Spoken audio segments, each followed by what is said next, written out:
अहम खबर है कराची से, जहां पर काला पुल के करीब ट्रेन की बोगी पटरी से उतर गई है। रेलवे जराये के मुताबिक पेशावर जाने वाली खैबर मेल की बोगी पटरी से उतरी है। खैबर मेल रवानगी के चंद मिनट बाद हादसे का शिकार हो गई।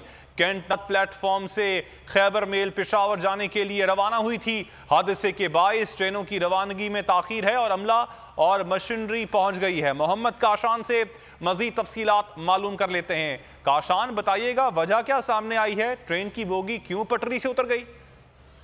जी बिल्कुल, देखिए काला पुल के करीब खैबर मेल ट्रेन का ऐसी बिजनेस कोच जो है 12 नंबर रेल होती है, जबकि रेलवे हुक्काम की जानिब से इब्तिदाई तौर पर बताया गया कराची से जाने वाली खैबर ट्रेन की एक बोगी जो है वो पटरी से उतरी है। कराची से पेशावर जाने वाली खैबर मेल रवानगी के चंद कबल वादी हुए हादसे का शिकार हुई है। कैंट नंबर 7 जो है प्लेट नंबर फॉर्म से ये खैबर मेल जो पेशावर के लिए रवाना हुई थी। रेलवे हुक्काम की जानिब से मजीद बताया गया हादसे के बाद ट्रेन की रवानगी में ताखीर का जो है वो शिकार हुई है। अमला और मशीनरी पहुंच चुकी है, इमदादी काम है वो शुरू कर दिया गया। बिजनेस कुछ 12 नंबर डिरेल हो गई थी, जिसके बाद ट्रेन 3 घंटे जायद जो है ताखीर का शिकार रही है। ट्रेन का ऐसी कैबिन पटरी से उतरा है, जानी नुकसान की तमाम कोई इत्तला नहीं है। दूसरा कोच लगा के ट्रेन को जल्द रवाना कर दिया जाएगा। रेलवे इंतजामिया की जानिब से यह बयान जो है सामने आया है।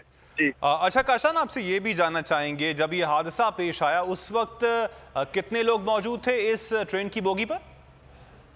जी बिल्कुल, देखिए इब्तिदाई तौर पर रेलवे हुक्काम की जानिब से बताया गया है 10 से 12 लोग जो हैं वो मौजूद थे। इसके ऐसी बिजनेस क्लास के अंदर वो मौजूद थे जब ये ट्रेन डिरेल हुई और मौके पर उनको नीचे उतार लिया गया था।